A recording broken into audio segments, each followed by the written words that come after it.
नमस्कार दोस्तों, बहुत बहुत स्वागत, बहुत बहुत अभिनंदन आज के इस वीडियो में, जिसमें हम अपने राष्ट्र की बात करेंगे।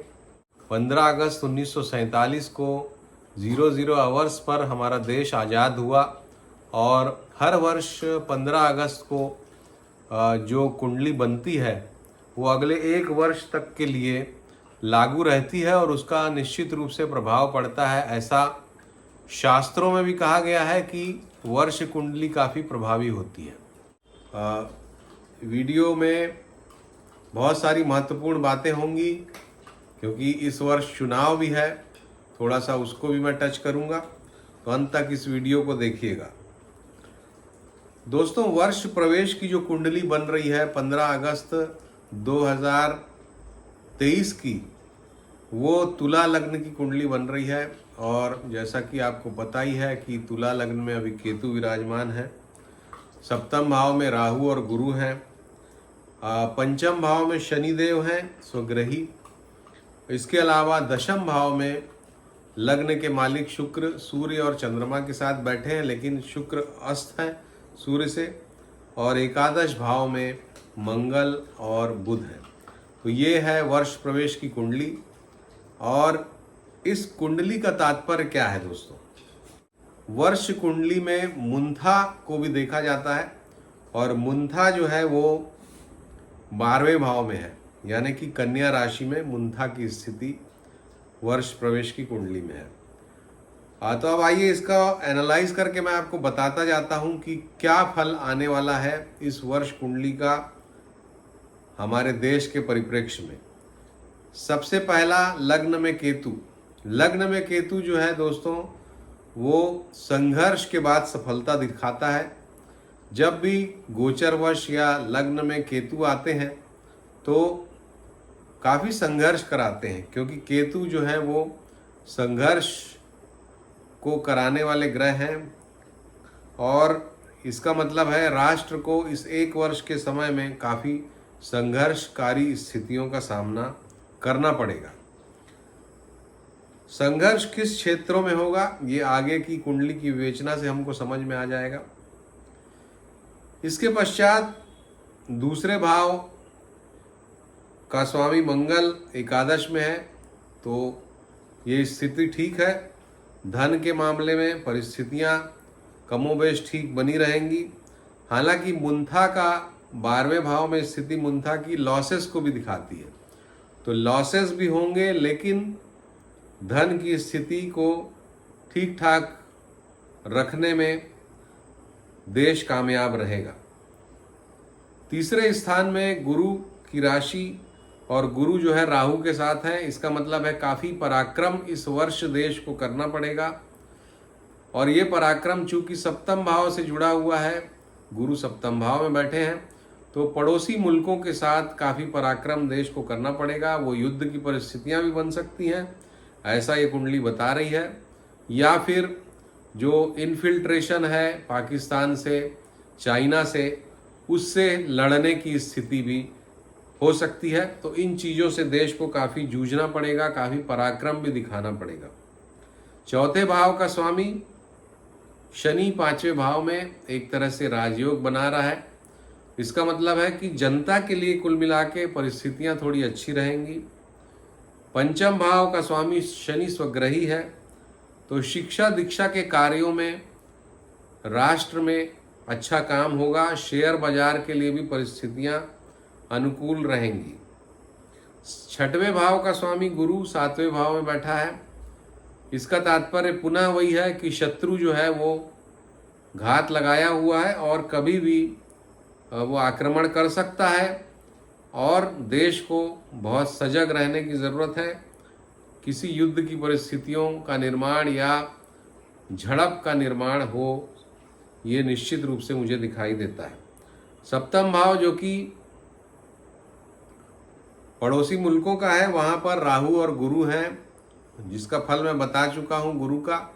राहु की स्थिति पड़ोसी मुल्क में परेशानियों को दर्शाता है, और मुख्य रूप से पाकिस्तान है, श्रीलंका है, ये जो मुल्क हैं नेपाल हैं, इन सभी में परिस्थितियां डामाडोल रहेंगी।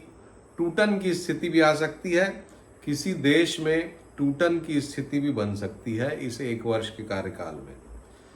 अष्टम स्थान मृत्यु का स्थान है और लग्न का स्वामी भी वही है जो मृत्यु के स्थान का स्वामी है, शुक्र दशम भाव में बैठा हुआ है। तो ये बताता है कि राष्ट्र के लिए परिस्थितियां अच्छी रहेंगी, कोई बहुत परेशानी नहीं रहेगी। किसी बड़े व्यक्ति का अवसान जो कि राज सत्ता से जुड़ा हुआ हो, ये जरूर हो सकता है इस 1 वर्ष के दौरान। नवम भाव का स्वामी बुध मंगल के साथ है एकादश में, तो ये परिस्थितियां ये बताती हैं कि विदेश के मामले में कुछ अच्छी चीज़ें भी होंगी। बहुत सारे विदेशी मुल्क जो कि दूर देश के हो सकते हैं, यूरोपीय कंट्रीज़ हो सकती हैं, यूरोपियन कंट्रीज़, उनके साथ नई संधि, नया समावेश, नई मित्रता इस वर्ष बनेगी। धर्म के मामले में चूंकि 9वां भाव धर्म का भी है, धर्म के मामले में धार्मिक कट्टरपन फैलाने का प्रयास पड़ोसी मुल्कों द्वारा हो सकता है। इस बात के लिए भी सजग रहने की ज़रूरत ये 9वें भाव का स्वामी जो एकादश में बैठा है वो बताता है। दशम भाव सबसे महत्वपूर्ण भाव है जो कि राज्य सत्ता का भाव है। वहाँ पर सूर्य चंद्रमा लग्नेश के साथ बैठे हुए हैं और लग्नेश अस्त भी हैं। इसका तात्पर्य जो मुझे समझ में आता है वो ये है कि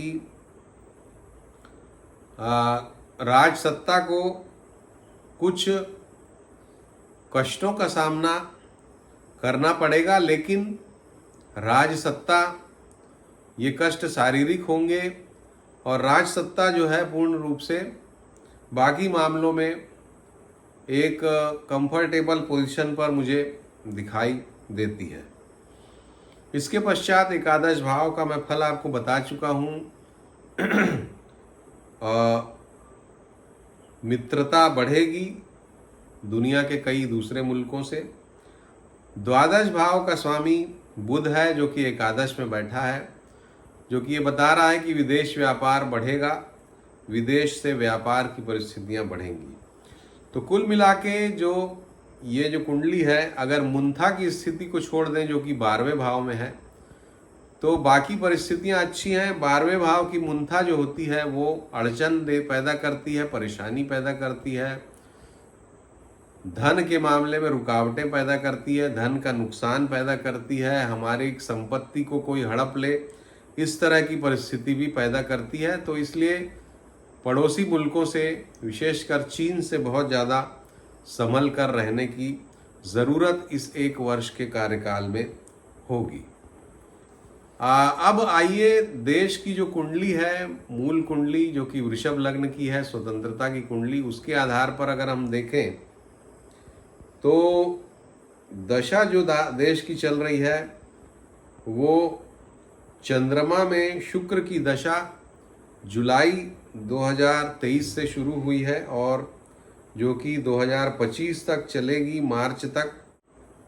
चंद्र में शुक्र का जो अंतर है, दोनों ही ग्रह जो हैं भारत की कुंडली में तृतीय स्थान में बैठे हैं, जो कि ये बता रहे हैं कि पराक्रम देश का बढ़ना होगा, पराक्रम बढ़ेगा, देश का बढ़ा के रखने की ज़रूरत है। देश के लोगों को भी काफ़ी एक्टिव रहना पड़ेगा, देश की सेनाओं को भी काफ़ी एक्टिव रहना पड़ेगा, क्योंकि चंद्र और शुक्र जो है, शुक्र लग्न का स्वामी है, चंद्रमा तृतीय स्थान का स्वामी है यानी कि पराक्रम स्थान का। तो कुल मिला के ये जो अंतर्दशा है चंद्र में शुक्र की, वो खराब नहीं जाएगी, देश के लिए अच्छी जाएगी, देश का पराक्रम बढ़ा चढ़ा रहेगा। जो भी घटनाएं होंगी उससे देश की ख्याति बढ़ेगी। अगर कोई इस तरह की कन्फ्रंटेशन की विदेशियों से, पड़ोसी मुल्कों से घटनाएं होती हैं तो, और कुल मिला के ये समय अच्छा ही रहने वाला है दशा के आधार पर अगर हम देखें तो। गोचर के आधार पर अगर हम देखें, जो कि ग्रहों की स्थितियां अभी हैं और अगले 1 वर्ष के दौरान बनने वाली हैं, कुल मिला के गोचर की परिस्थितियां भी राष्ट्र के लिए सकारात्मक फलदायी होंगी, ऐसा मुझे दिखाई देता है। तो ये जो वर्ष है 15 अगस्त 2023 से 15 अगस्त 2024 का समय, ये देश के लिए अच्छा रहने वाला है दोस्तों। सिर्फ कोई फाइनेंशियल सेटबैक मुंथा की वजह से न लगे, इस बारे में फाइनेंस के जो मंत्रालय है, फाइनेंस मिनिस्ट्री है, उसको सावधान रहना होगा। शेयर मार्केट को सावधान रहना होगा, क्योंकि ये मुंथा की जो परिस्थितियां हैं, ये खास करके जब बुध का पीरियड रहेगा उस समय पर, और वो भी लगभग मार्च से लेके अप्रैल मई तक का जो समय रहेगा, वो कुछ उलटफेर की परिस्थितियां बना सकता है। उस समय स्ट्रेस में शेयर बाजार और फाइनेंस आ सकता है। तो ये था मेरा कुल मिला के विवेचन 15 अगस्त की जो वर्ष प्रवेश की कुंडली है वर्ष 2023 की, उसके आधार पर। और अब आइए कुछ चुनाव की बात कर लेते हैं, क्योंकि वर्ष 2023 के बाद वर्ष 2024 में चुनाव है भारत के लिए, लोकसभा के चुनाव, और उसके पहले वर्ष 2023 में 3-4 राज्यों के भी महत्वपूर्ण चुनाव हैं। तो भारत की कुंडली के साथ साथ भारतीय जनता पार्टी और कांग्रेस, ये दो प्रमुख दल हैं। अभी इंडिया नाम का एक नया गठबंधन भी विपक्ष के नेताओं ने बनाया है, और उसका भी महत्व है। हालांकि उसके बहुत ज़्यादा डिटेल्स नहीं मिल पा रहे हैं उसके फॉर्मेशन के, इसलिए उस पर बहुत ज़्यादा प्रिडिक्शन संभव नहीं है। लेकिन ये बात निश्चित है कि जब बहुत सारे नेता और निश्चित रूप से जब बड़े बड़े दलों के नेता हैं, मुख्यमंत्री भी हैं कई, तो ऐसे लोग जब एक साथ आते हैं तो उनका जो सामूहिक ग्रह बल होता है वो प्रभावी हो जाता है, वो प्रभावित करता है, ये बात निश्चित है। तो इंडिया के बारे में और ज़्यादा डिटेल जब सरफेस पे आएगा उसके बाद ही हम कुछ कह पाएंगे। फिलहाल हम भारतीय जनता पार्टी और कांग्रेस, इन दोनों की कुंडलियों की विवेचना करते हुए ये बता सकते हैं कि भारतीय जनता पार्टी के लिए वर्तमान समय संघर्षपूर्ण है फरवरी मार्च 2024 तक। उसके बाद परिस्थितियां उनके लिए अनुकूल दिखाई देती हैं। कांग्रेस के लिए महत्वपूर्ण समय है। अभी गुरु में राहु का अंतर उनका वर्ष 2025 के मार्च अप्रैल तक है, और उसके बाद उनकी महादशा चेंज होने वाली है। शनि की महादशा शुरू होगी। शनि 6वें भाव में मीन लग्न की कुंडली में बैठे हुए हैं, और राशि उनकी कन्या है।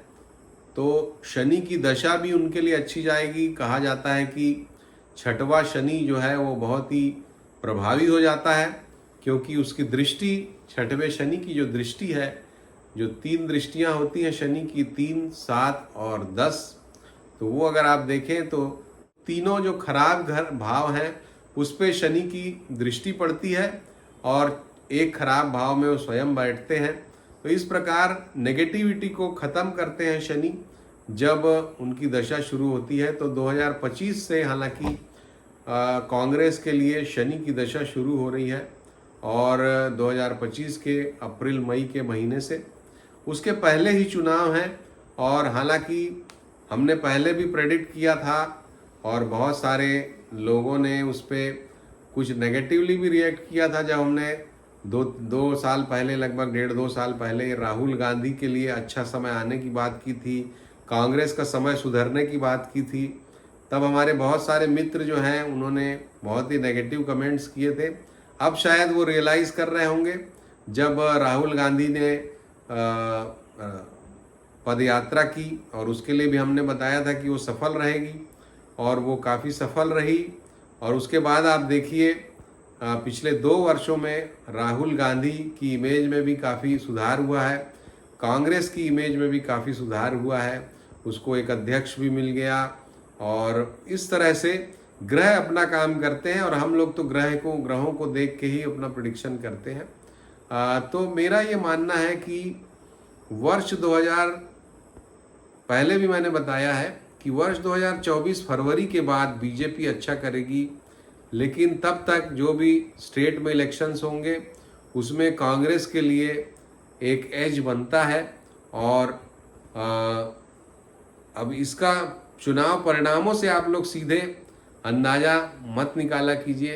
एज का मतलब होता है कि अगर मान लीजिए किसी को 70% मार्क्स मिलने थे किसी स्टूडेंट को, और उसको एज मिल रहा है ग्रहों के आधार पे, तो वो 70 के बदले 80 कर सकता है। अगर उसका खराब समय है तो वो 70 के बदले 60 कर सकता है।